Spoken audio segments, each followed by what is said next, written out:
Okay, good evening, everyone. I hope you are all good. And yeah, I am happy to be part of this. I've been postponing this for a good number of times, not because I wanted to postpone, but because of other things. So sorry for the delays of this session.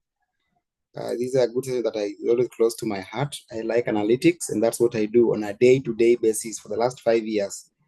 So yeah, I'm the HR Trendsetter 2022. And I'm basking in that glory still up to now. And I'm wishing Skylar all the best in that.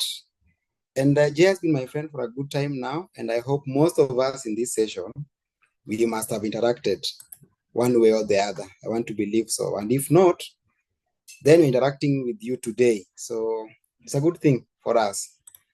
So yes, I've done something on human resource audit.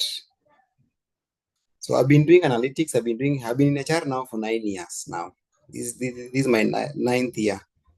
I'm almost getting to 10. And things have worked out. Some have not worked out, but I'm sure that whatever I have done all this while had enabled me to come up with a book that will be able to help us in transforming HR.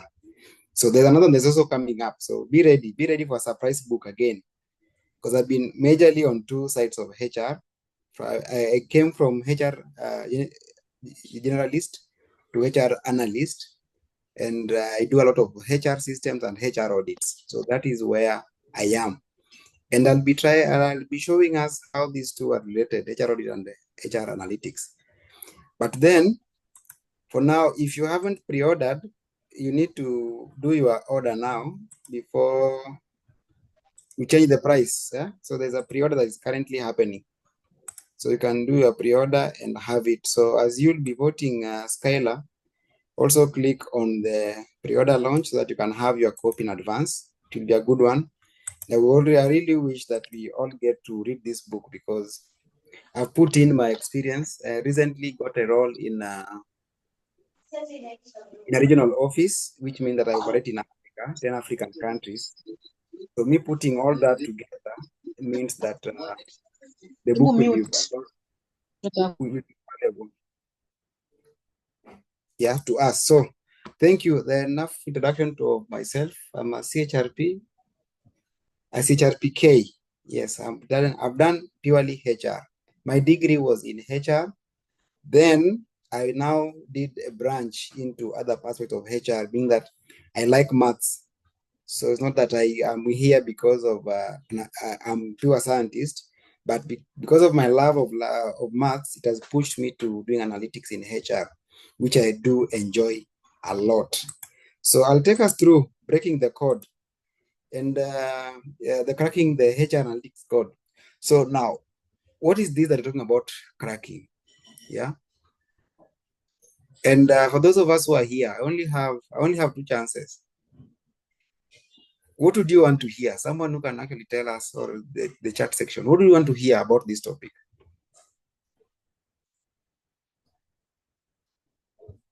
Because me, I have 6 things that I want to talk about. So what would you want to hear?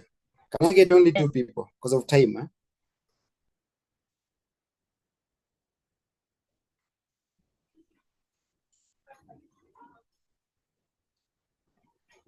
Hello?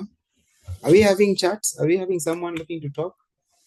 It will be difficult if I talk, but nobody talks back to me. Please. Hi, Oguda. Hi. My name is Rebecca Kimau. Yes. You will find most of the time HRs are sidelined by the accounts department. So I would like to hear more about how HR they have a voice, and how they because you'll find most of the time HRs are being called as paper pushers. So how can we crack that nut of the analytics fraud? Okay. Thank you, Rebecca. Rebecca is also HR Trendsetter nominee. So you also need to go in and vote her in. Now, I have seen people asking process of HR analytics. for HR audit. Okay, we will discuss audit someday. Yeah, today I am here for analytics. Sheila, thank you. We'll discuss about audit. But even as we do that, I still have something here that you'll see how they are linked. So don't worry about that. So how do you use analytics? How to use analytics for decision making? Okay, I think I have that. Types of HR audit, I have them, but not clearly defined as you may want them, but we'll discuss about that.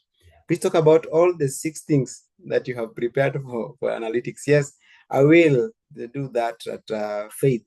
Then Christina, you are covered. Obira, you are covered. Sheila, you are partly covered. The session here is more of analytics. Now, this is something that I really like to do. And as Rebecca is saying that you're paper pushers, imagine, guys, for the last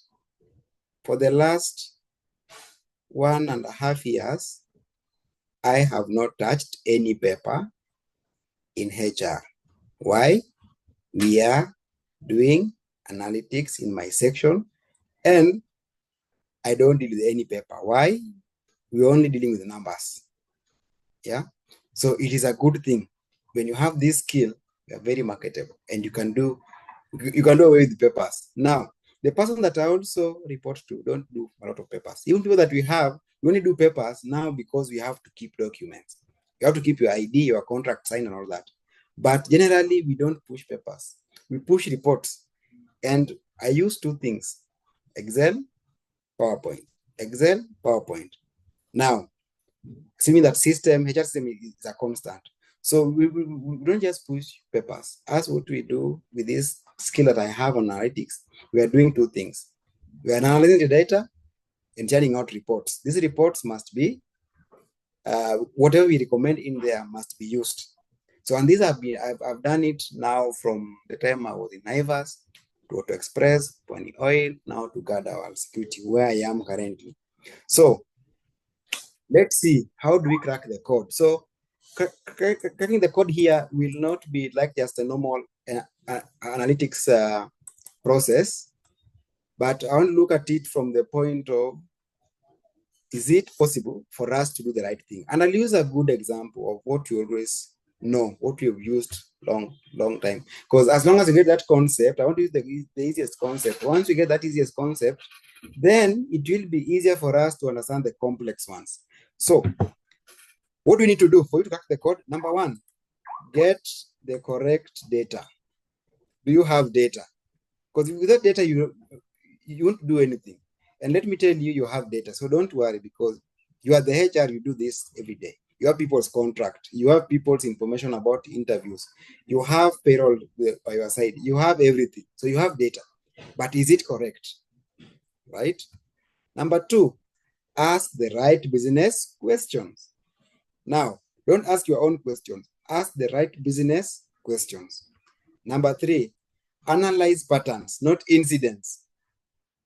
Analyze patterns, not incidents. And that's why if you're in a small company, sometimes it becomes difficult to do analytics because we only have incidents happening, right? So here we're talking about, do we have patterns that you can see? Yeah. Then interpret data. And in this case, look at the context and be fair. The context here, we mean someone is late for a meeting. In this meeting, they were supposed to present. So if they're late, they're supposed to present. The issue here is not them not presenting. The context is about them getting late. So separate the 2 things, presentation and getting late. Because if presentation, it carries more weight because maybe they're supposed to present to investors, right? So they haven't reported to, they haven't done a presentation to investors. So your decision would be affected looking at the bigger thing than what we're supposed to look at. The issue is the attendance. So if they could come in earlier, then they could have presented. So look at the source, context, and fairness. Be fair, right? Insights into actionable solutions. You must have that. You must have insights that can be translated into actionable solutions. So we don't just want to tell us what is happening, but you cannot have a solution to them. And the last one, we're looking at track your ROIs to drive improvement. So you want us to go through this one by one so that we be able to complete. So are we ready? Can I get some confirmation? Thumbs up or a yes. Are we ready now to go through all that? Shortest time possible, right?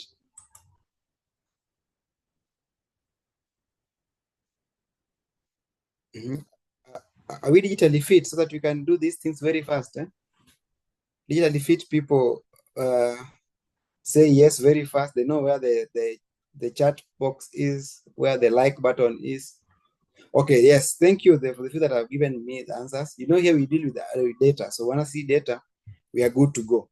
So we have something for some company here. So the company has a problem. The problem, for ground, your company is now thinking that people are now misbehaving because we have a lot of people being on disciplinary issues that we are handling. So to them, this is a misbehavior, performance, misconduct. But there's a guy called Jim. He's saying, if we have data, let's look at data. If all we have are opinions, then let's go with mine. So that's where you start from, getting the data. So you want to confirm, are we really having increase in cases? Because other people can just talk, because they saw a friend of theirs getting into disciplinary issues, then they say that most of us are getting into disciplinary issues. Or what we have seen, because the person who always signs letters, because they can remember the names are familiar, like we have a lot of cases. So for you as a person, you'll have to get your data, collect it, then do metrics. Metrics are not analysis. Metrics, what I think Christina wanted to understand types of analytics. At this first stage, by getting data, you are trying to describe. That's why you collect data and get your metrics correct. So metrics only describe a situation. Number of disciplinary cases per department or in a company. How many cases do we have? Now that we are saying that there's an increase in disciplinary cases, so how many cases do we have? What is many to us? Yeah. So an increase means what?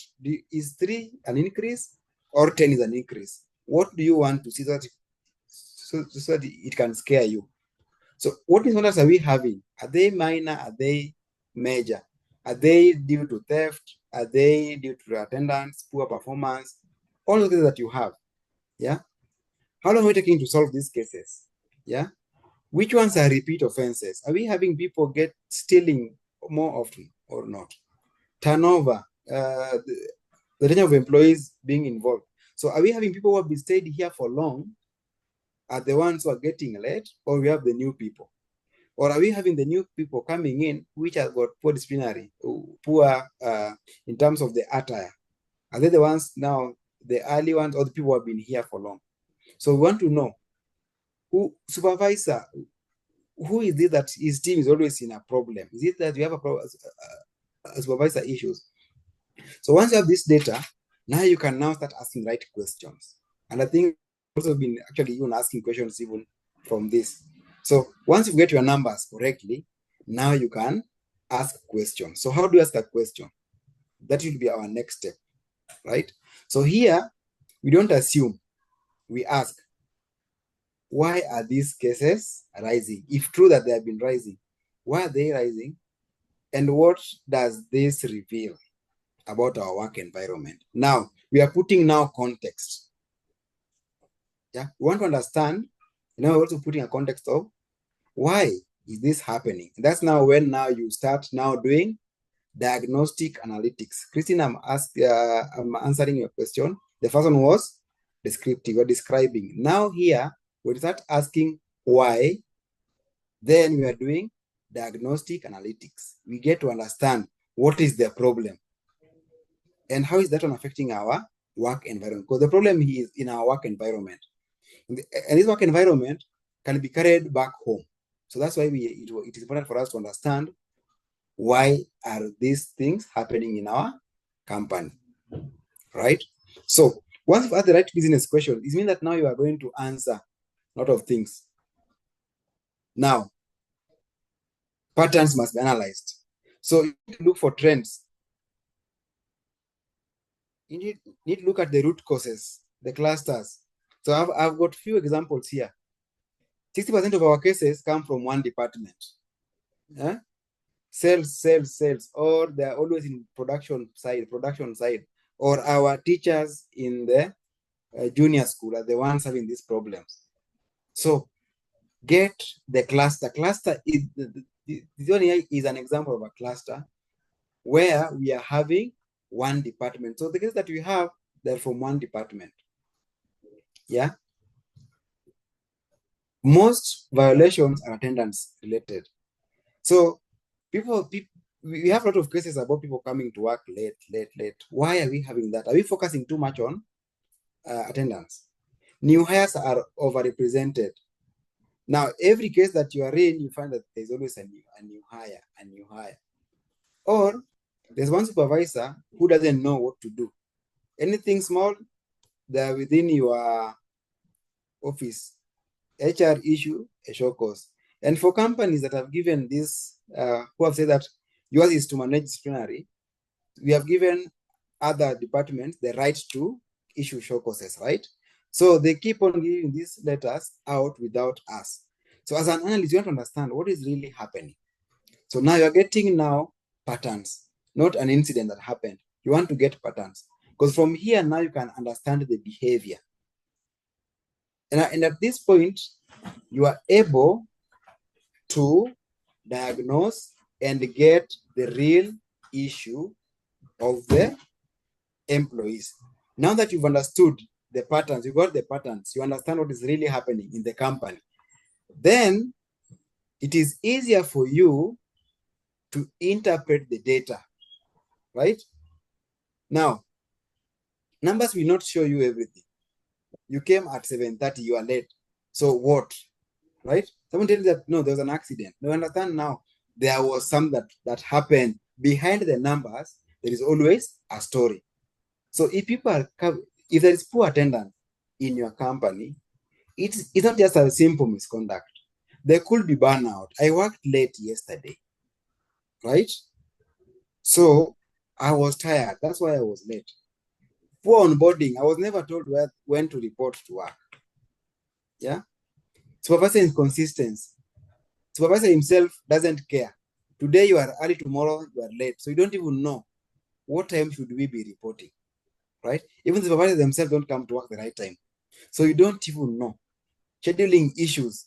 Today you are on night shift, tomorrow on a day shift. Who does that? Because we are human beings, we have systems. So once I've been doing night shift, I should do that night shift for 6 days, then have a rest, then come back for a day shift. But I can't work on a day shift today, tomorrow night shift, the next day night shift, next day morning shift. It doesn't work that way. So so a simple attendance issue should show it can show us a lot of things, and it can even be what out here an indiscipline, right? It can even be a disagreement, a go-slow in a department. So you as the HR, at this point, you are still doing your diagnostic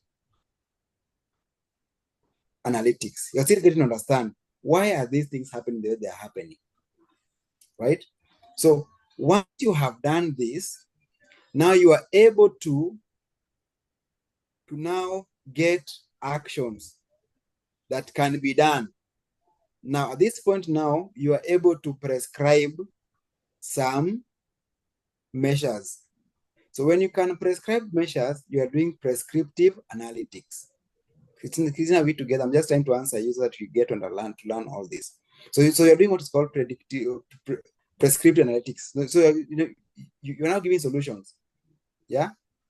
So you have to give practical solutions. So you want to improve your onboarding. You're having theft cases because the person that you gave the job, you didn't tell them that once you've closed the safe, take the key to this place. There's nobody in that place, or lock your door by 5. So they were never told that to lock their doors. So the issue here could be that you didn't do a proper onboarding. They don't know what to do. Coaching a specific supervisor, because some supervisors could be the issue why we are not having a proper attendance or proper performance, or people are stealing because the supervisor doesn't understand the system. So can you coach supervisors on supervisory skills? Yeah. Review workload and scheduling.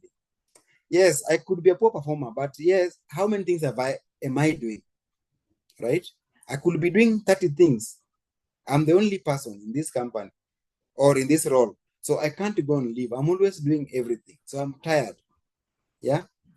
So your process, is it understood disciplinary process? Because there could be companies where someone is late, no warning letter in a department. For another supervisor, if you're late, that's a very bad thing. And we say that, okay, in so and so's department, you can never be late. It's very strict, right? Or so and so is always good for their team. So some cases are more severe than others in some companies. Why? We don't have a standard. And that's why you need to have a proper HR audit in your company. And an audit is based on standards. So you can never have practical changes in a company if you can't have standards. And how do you get a standard? The standard has to come from a Wait, proper audit. unyamaze. I also have a co-presenter. Don't know who that be. Okay. So now we're saying that now, if you don't have a proper standard, then you will always be finding gaps. And that's not the link between HR audit and analytics, because we always in a working together within these things. Because now we want to check, do we even have a policy that talks about this process? So can we look into it?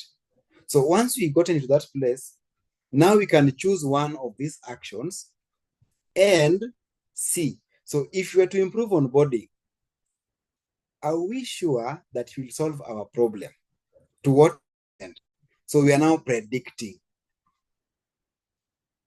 Yeah. If we review your scheduling, that you come for a night shift for 1 week and a day shift for 1 week, are we going to see reduced cases of you sleeping at work? Right? If you review what also see that now you and person X that we are now hiring will be working on this project. Now, will we see you now not having incomplete reports? Now you'll be having complete reports all the time. So now we're trying to predict based on our insights, can we see a change?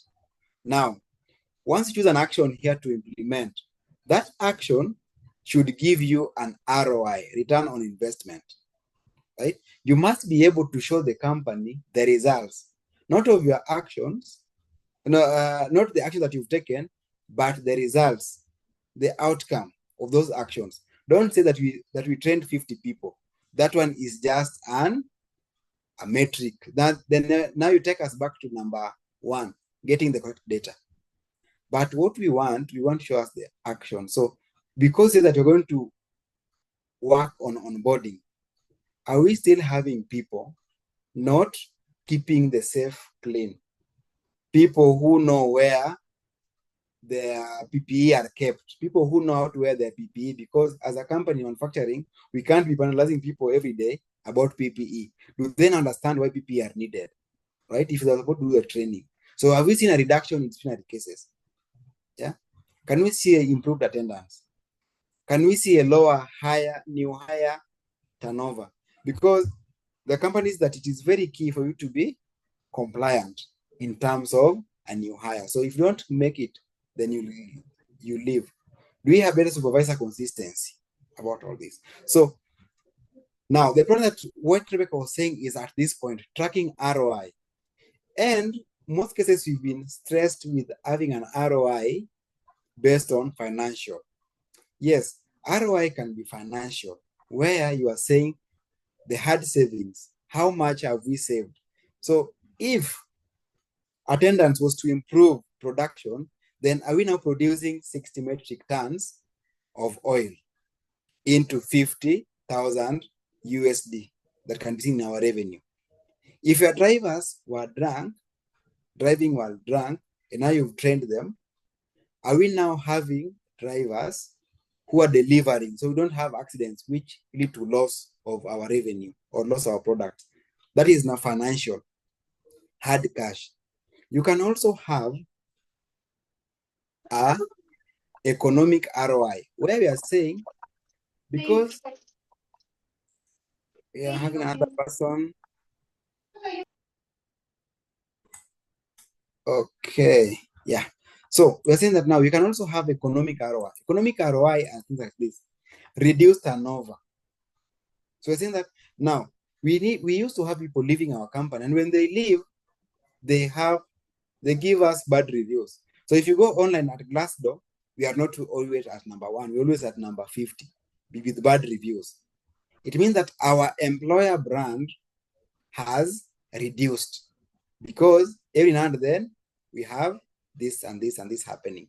Like we had a case some days back in some company that I was working in, where the staff in the union, they were colluding and stealing. So of a team of 30 people, only 5 were clean. The 25 were all in a case of theft. So when we wanted to fire them, the union came and said, don't fire our guys, because if you fire all 29, it will be that our union is harboring thieves. So what were they trying to solve? They were trying to solve an economic ROI, because their union brand now will not be a good one. So you see now, even as HR, we still have got economic ROI. You've trained your team members on performance management, right? So once they go back, how many people have KPIs? Have we seen an improvement in those KPIs? Have we seen improvement in people doing performance reviews? Because if last year we were only doing 30 reviews, now that you've trained managers, can they push to 50 reviews? So Rebecca, so now we have got other softer ways of showing what we do in HR than just money. Yeah. And even now, you do the ESG, we have got the profits and people. I'm forgetting the third P. Is it the process or something? Profit and the other P on people. So we don't only report in finance, we don't report on financials only. We also report about people, because there are people who are also delivering the goal, and that people are always in HR. So the last one is called a social ROI, where as HR, you go and you say that we're going to do a CSR activity. When you do a CSR activity, is why are you doing a CSR activity? We are going to plant trees. So why are you planting trees? Yeah. You only plant trees because you want to reduce the carbon emissions. Yeah. Or you're planting trees. So why are you planting? You're planting trees so that we can have clean air. So all those things can be measured, and you can now say that actually, since you did this tree planting, we now have this and this happening. So we have got various ways of showing our performance, but only if you get to this point where you're able to get your ROIs. So you need to track your ROIs to drive improvement. So ROI can be in 3 types we've talked about, which is economic, social, or financial ROI. So you can't miss all these 3 as a HR person.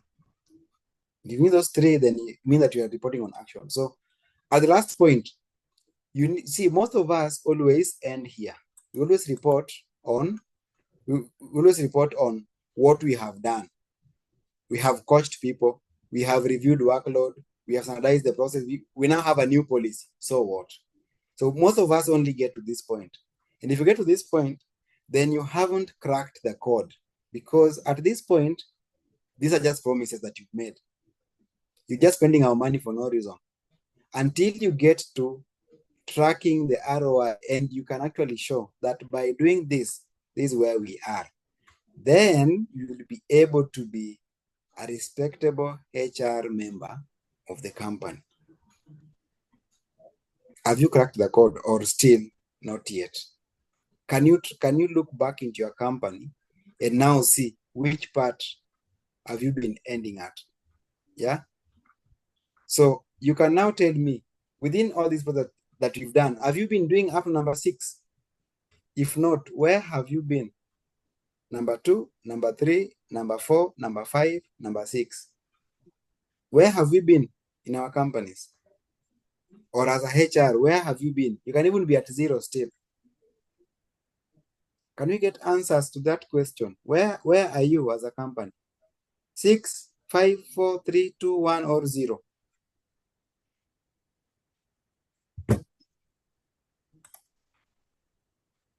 4 and 5. That's where Obiri is at 4 and 5. Okay.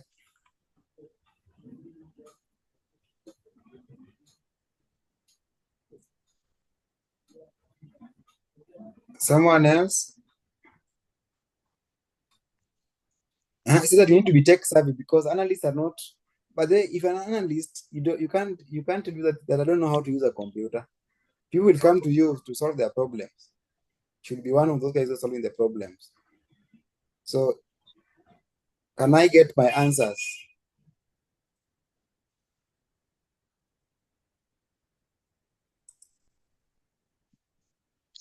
George Nambori says that they are at 3. So at 3, they are still analyzing patterns, not incidents. Okay. Sarah is saying that they are at 5. So at 5, they are doing insights into actionable solutions. So you need to get now to the next step. So that is what I wanted us to discuss. And whatever we discussed here should take us 1 week on a full day training for us to get here because we've skipped so many things. We've skipped about stakeholder management because remember, you want to do an action plan, right? At number 5. But the HOD doesn't want to listen to you because so how do you manage the stakeholder? The employee doesn't want to be clear with you so that you can get your answers to interpret your data because asking the person, why are you late? No, I'm just late. Don't worry, I'm just late. So you can never be fair in your decision making as a HR, right? Or even as an analyst, you can never know what is the key reason why we are doing this. So how do you manage those kind of stages? So we have skipped a lot, but at least for now, you can do something. I want to believe so. You can now go and ask your company, can we do something different? Can we try and see what we can measure in terms of our results? And there are KPIs that are only showing the results of whatever you are doing. So I'll leave it there and ask if anyone has a question that that want me to answer, plus a comment if you have covered your thought process. I'm sorry for moving faster and hurrying you so you can hit the timelines for these sessions.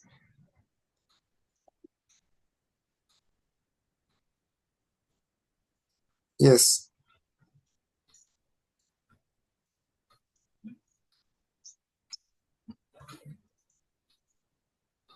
Jay, back to you. I'll close it there. Yeah, thank you so much, Nelson, for that insightful session. And I'm sure we have people that have questions in the room. We start with Devian, who is asking, does HR analytics work in a toxic environment? If yes, how?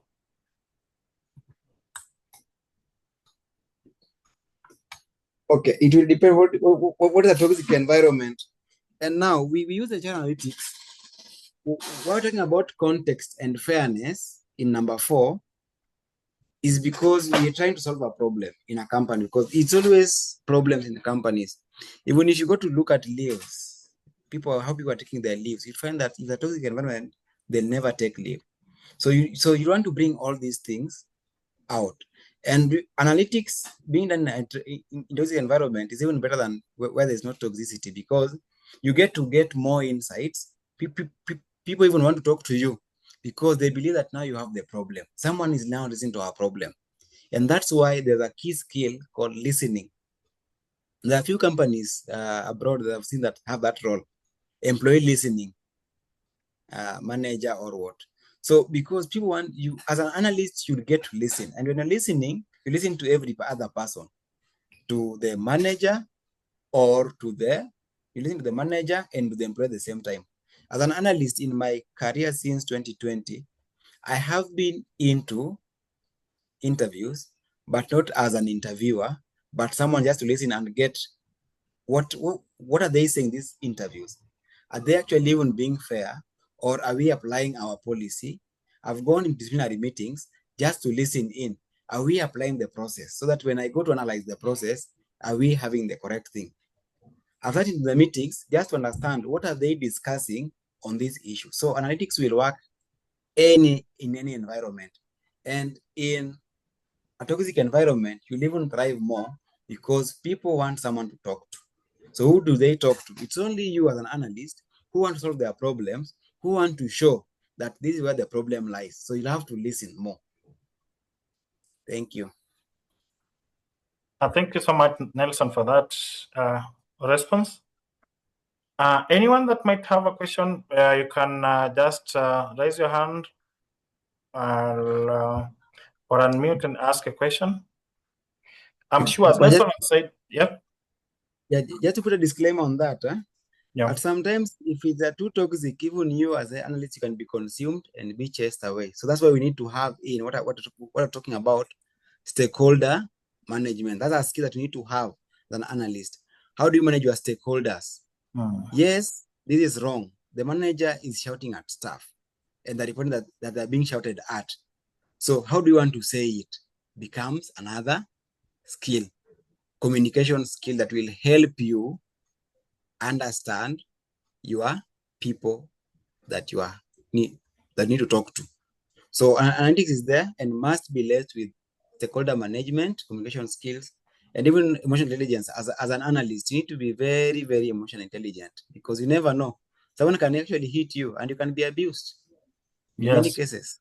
So you just need to understand who am I dealing with and how do I deal with them in other side of the toxic environment if you have to deal with that. Thank you, Nelson. I'm sure this our audience today might have really been keen and noted everything. I can see they don't have questions today, which is very strange, especially for a technical topic like what you've had today. Then, are they doing analytics in their companies? Or we are speaking that is Greek? the big question. That is the question. Are we doing this in our companies? Are we somewhere? How many of us have analytics department, maybe branch of the HR in their company? Maybe you can have it on the chat section.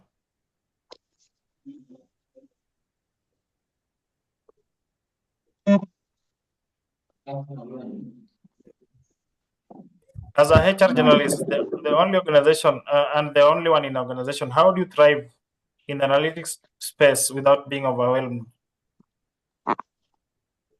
Nelson, there's a question. Okay, so analytics is actually a tool.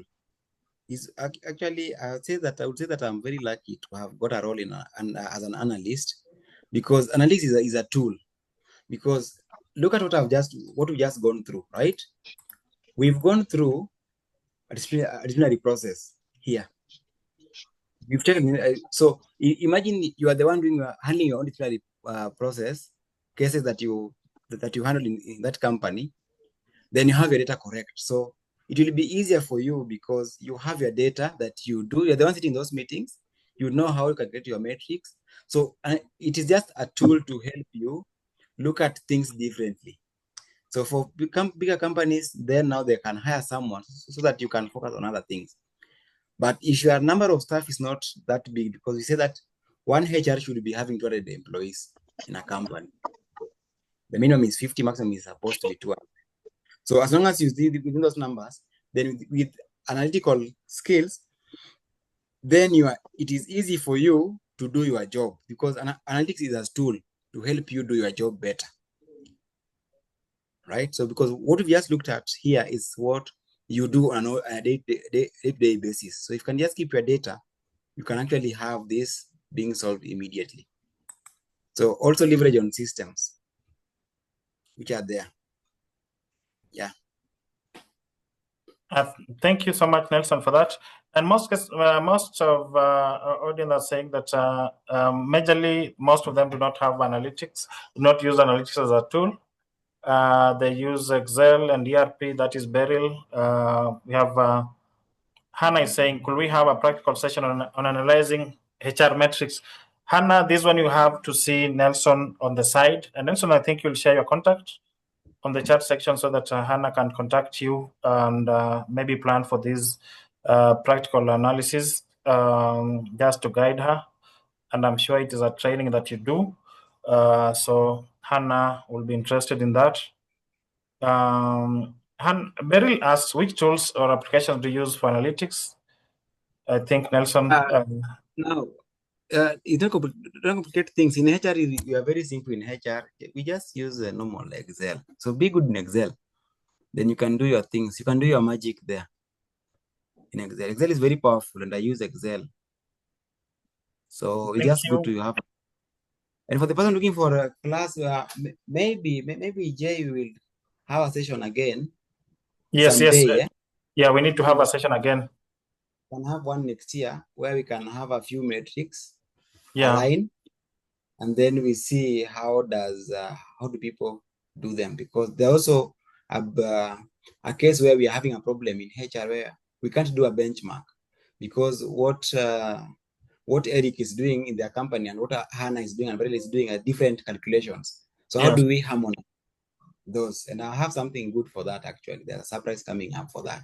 So which will be good. So Hannah, let's keep at it and say that if we get to next year, by God's grace, things will work well for us. It's never too late. Thank you. Thank you. Wambui says that in their company, they have HR data analytics and reporting section. That is very okay, Wambui. That's a good one. And then analytics needs cooperation between HR, HODs, and staff. And most cases, these groups do not cooperate. How will you convince them? Now, convincing is not your job, unless it's your project. Because what I'm looking at in this case is one thing. Remember, your role is to get data and give recommendations. Yeah?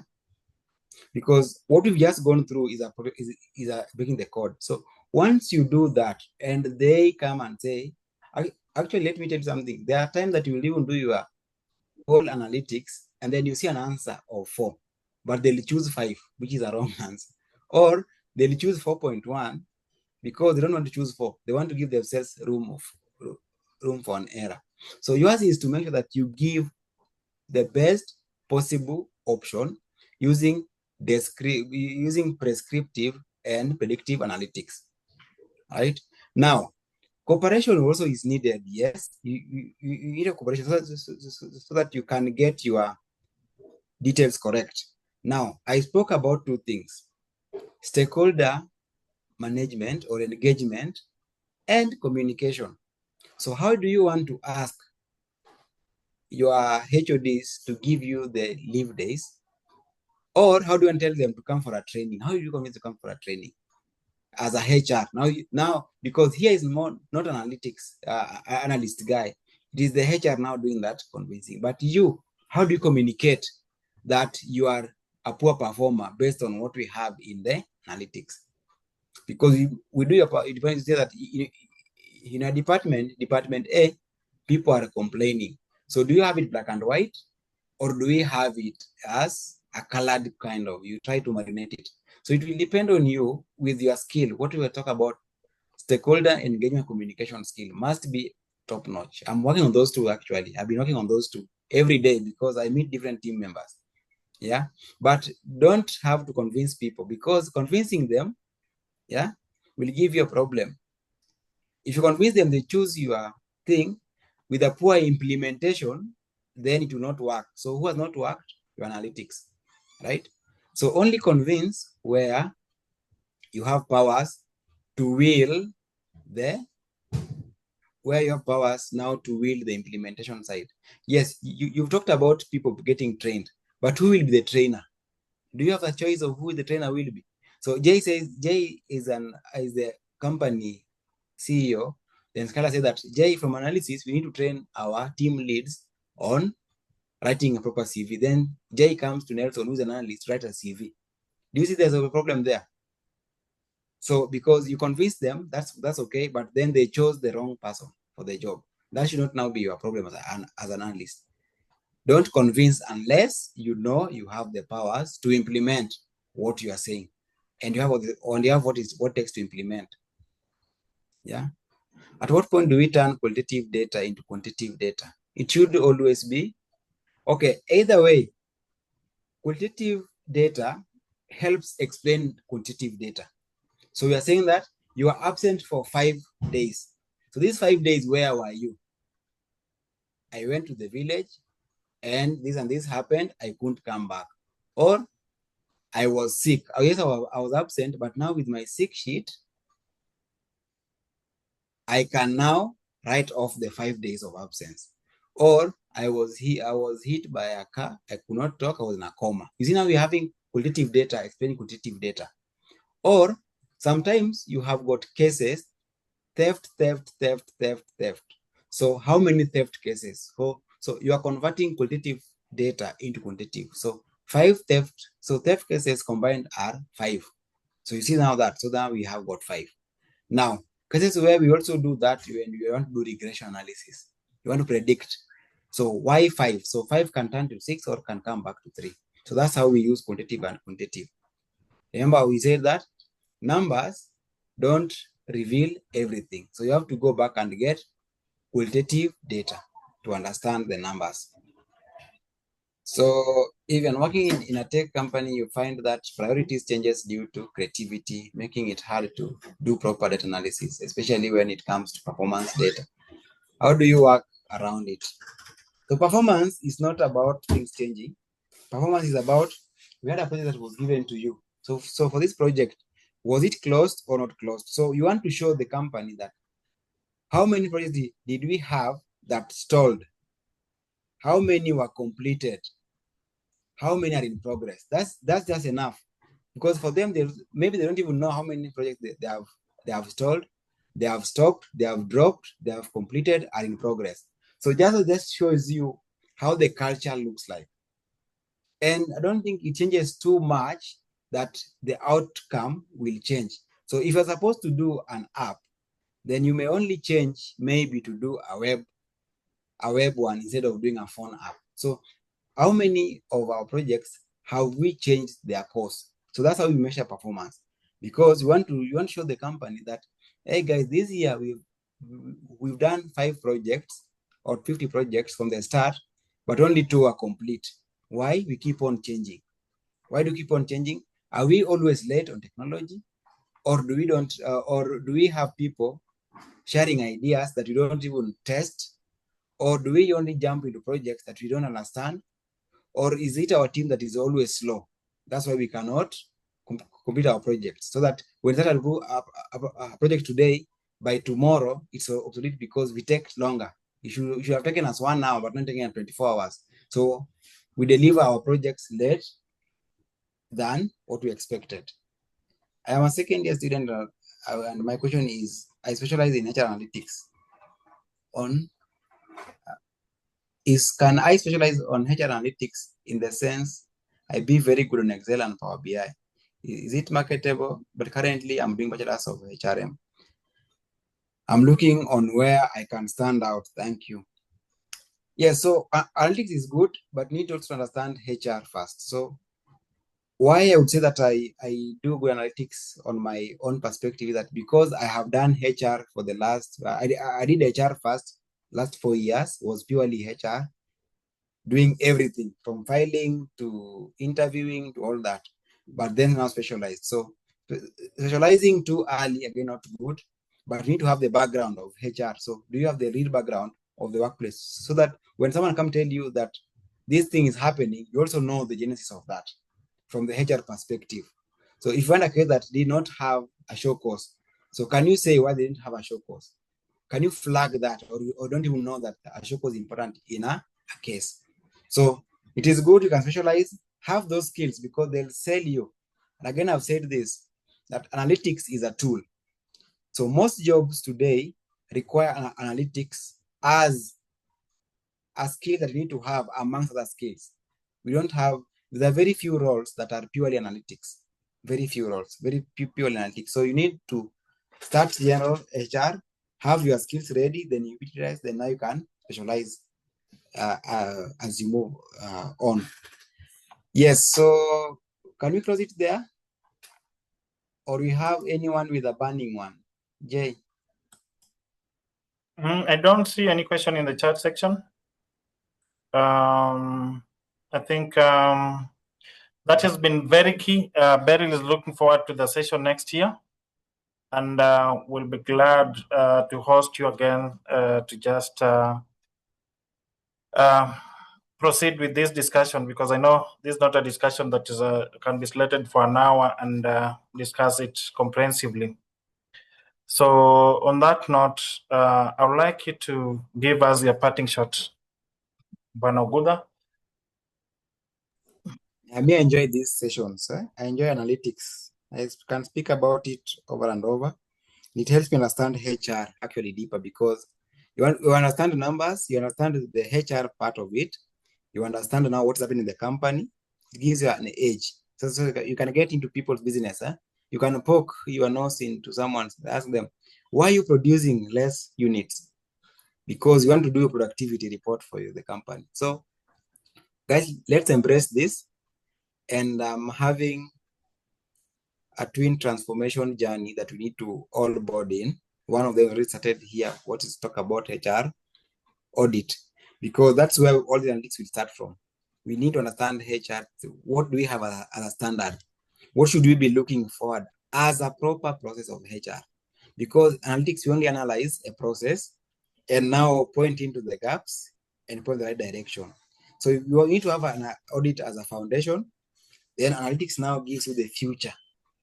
It builds you now the future. So because tell them that, hey, you guys, there's a problem here. We have a policy, but nobody's following the policy. So how do we go about it? That's what I've found out in my analytics. So let's move together.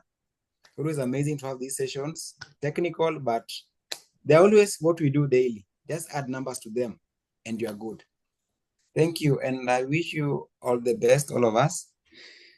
Yeah, as we continue with this journey, reach out. We can support always, but don't come too late that you see one report tomorrow, then you come today in the evening. I can't do that. You need to come a little bit outside. We can plan how to help you. Don't be too urgent with your issues. Thank you. Thank you so much, Nelson. Thank you.